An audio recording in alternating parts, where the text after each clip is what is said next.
Bonjour paysans et paysannes de Côte d'Ivoire, bonjour paysans et paysannes d'Afrique. Je suis Marcel Tia, président du Conseil national des syndicats agricoles de Côte d'Ivoire, le CONASACI, et membre du Conseil de gestion de Génération Bruxelles Plus chargé des coopératives agricoles en Afrique. Nous sommes aujourd'hui lundi 6 octobre 2025, fidèles à notre message de toutes les semaines. Nous voulons rendre gloire au Dieu de la prophétesse Yvette Flog-Dimfak ce matin pour toutes les grâces qu'il nous permet, pour son souffle de vie et de nous permettre de parler encore à vous ce matin. Aujourd'hui, nous voulons nous prononcer sur les nouveaux prix du cacao et du café en Côte d'Ivoire. Au niveau du CONASACI, nous disons que ce prix n'est pas normal. Ce prix n'est pas bon. Ce prix n'est pas rémunérateur pour le paysan de Côte d'Ivoire. 2800 francs au kilogramme de cacao et 1700 francs au kilogramme de café, c'est une mascarade. Parce que le prix du cacao a connu une hausse de prix historique de plus de 300% ces dernières années. C'est-à-dire que le prix du cacao a atteint les 10 000, 11 000 et plus cette année. Pourquoi le Conseil Café Cacao n'a pas vendu notre cacao en ce moment-là? Et le Conseil Café Cacao vient nous donner 2800 francs au kilogramme et prend pour référence le prix de 2570 du Ghana.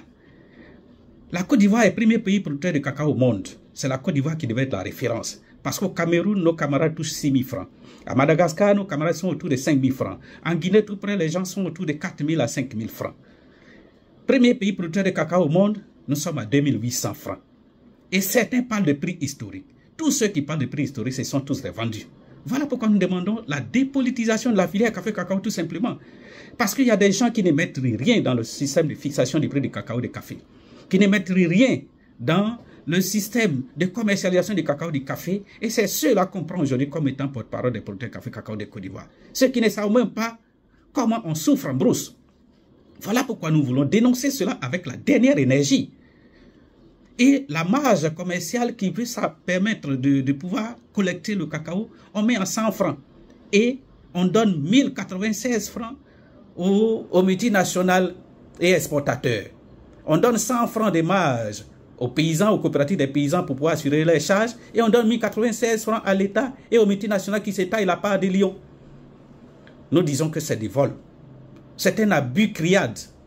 Et là, nous crions à Dieu que la colère de Dieu s'abatte sur tous ceux qui maintiennent les paysans dans une situation de précarité. Ce n'est pas normal que nous crions, nous disons les vrais problèmes et on préfère prendre des marionnettes pour venir chanter la louange de ceux qui maintiennent les paysans dans une situation de précarité. Nous voulons dire non, non, non à ce prix dérisoire de 2800 francs au kilogramme pour le cacao et 1700 francs au kilogramme pour le café. Et en plus, on veut imposer les coopératives.